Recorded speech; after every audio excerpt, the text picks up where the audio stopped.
देखिए साथियों, नमस्कार।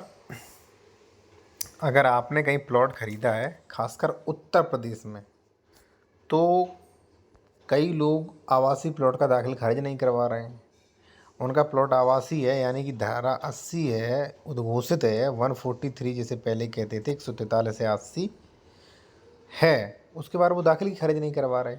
अब एडवोकेट कह रहे हैं नहीं, इसका क्या होगा, गलत बता रहे हैं यूट्यूब पे। चलिए मैं आपको आज विद पीडीएफ बता रहा हूँ, और ये भी बताऊंगा कि भाई दाखिल खारिज ना होने से आपका कितना बड़ा लॉस होने वाला है, वो भी आपको बताऊंगा। कैसे आपके बच्चे आपकी गलती का खामियाजा भुगतेंगे। ठीक है, दाखिल खारिज नहीं होने पर क्या परेशानी होगी। आवासीय प्लॉट का धारा 80 के बाद दाखिल खारिज होगा, उसका पीडीएफ में दूंगा आपको। ठीक है, प्लॉट खरीदने पर सावधानी। उससे पहले मैं कहूँगा, अगर आप किसी भी प्रकार की कोई कानूनी सलाह लेना चाह रहे हैं, ठीक है, कॉन्टैक्ट नंबर वीडियो के डिस्क्रिप्शन में मिल जाएगा। या आप ज़मीन खरीद रहे हैं या खरीद चुके हैं, आपको डॉक्यूमेंट वेरिफिकेशन करवाना है कि ज़मीन विवादित तो नहीं, डबल रजिस्ट्री, अंश से अधिक विक्रय, लोन तो नहीं है, ठीक है ना, सरकारी ज़मीन तो नहीं है, सारी चीज़ें आप चेक करवा सकते हैं।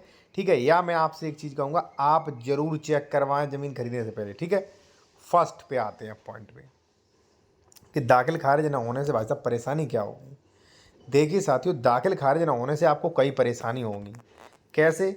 जैसे मान लीजिए हमने ये ज़मीन आपको बेची, 1 मिनट का समय दें, 1 मिनट में समझा दूंगा। हमने ये एक्स प्रॉपर्टी आपको बेच दी है, ठीक है, 2008 में आपने खरीद लिया भाई। हमारा नाम है ए, आपका नाम है बी, और आपने दाखिल खारिज नहीं करवाया भाई। ठीक है, तो खतौनी पे किसका नाम आ रहा अभी? ए का। रजिस्ट्री आपने करवा ली, खतौनी पे अभी भी ए का नाम है। अब ए ने खतौनी निकलवाई 2025 में, नवीन खतौनी निकलवा के वो गया सी के पास, ठीक है, और उसने सी को बेच दी 2025 में भाई। ठीक है, अब सी है दबंग, तो वो आपकी ज़मीन पे कब्जा कर लेगा। फिर आप जाइए कोर्ट कचहरी, रजिस्ट्री कैंसिल करवाइए जाके। ठीक है ना, तो इसलिए अगर आपने दाखिल खारिज नहीं करवाया तो खतौनी निकालोगे, उसी के नाम निकलेगी जिसके नाम खरीदी थी ज़मीन। अब ये बताइए, ये कहाँ का न्याय है भाई कि ज़मीन खरीद ली आपने और सरकारी रिकॉर्ड में उसका नाम है? तो क्या ये गलत नहीं है? जो एडवोकेट जो पूछ रहे हैं उनसे पूछो, क्या ये गलत नहीं है? ठीक है ना, ये पूछो उनसे। भाई एक्स जब बेच चुका है ए को 2008 में, लेकिन ए ने अभी तक नाम नहीं करवा पाया, क्या ये गलत नहीं है?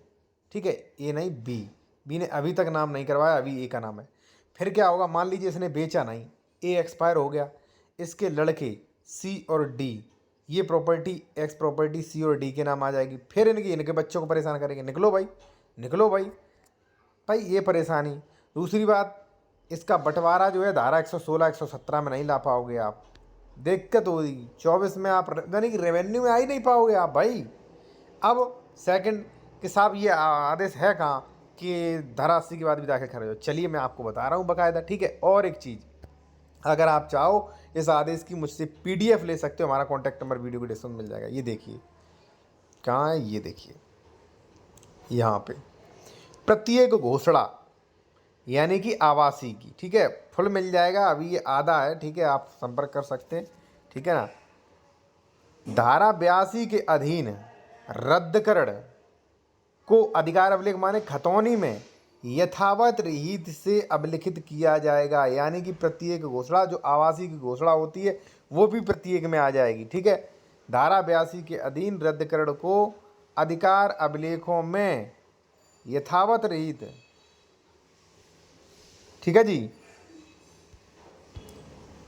किया जाएगा। और धारा 80 के अधीन, अब देखिए और स्पष्ट हो गया, धारा 80 के अधीन घोषणा के बाद भी, धारा 80 होती है आवासीय की घोषणा के बाद भी, अंतरण यानी कि बेनामा हो चुका है, उत्तराधिकार के आधार पर विहित रीति से नामांतरण होता है, दाखिल खारिज आदेश पारित किया जाएगा। स्पष्ट लिखा है, इससे स्पष्ट आपको कोई नहीं मिल सकता। अब ये आदेश है अभी बिल्कुल अधूरा। ठीक है, इसकी फुल पीडीएफ आप मुझसे ले सकते हैं, कॉन्टैक्ट नंबर वीडियो को डिस्क्रिप्शन में मिल जाएगा। और अगर आप ये जूनियर एडवोकेट हैं, आप A to Z रजिस्ट्री के बारे में सीखना चाहते हैं, तो ये बुक ले सकते हैं मुझसे।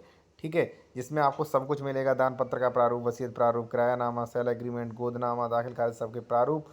ठीक है, सर्किट रेट कैसे निकालें, ठीक है, क्षेत्रफल कैसे निकालें, ठीक है, सेल डीड के लिए डॉक्यूमेंट, डबल रजिस्ट्री कैसे चेक करें, ठीक है, कोर्ट फीस क्या, सब कुछ इसमें बताया जाएगा। ठीक है, धन्यवाद साथियों।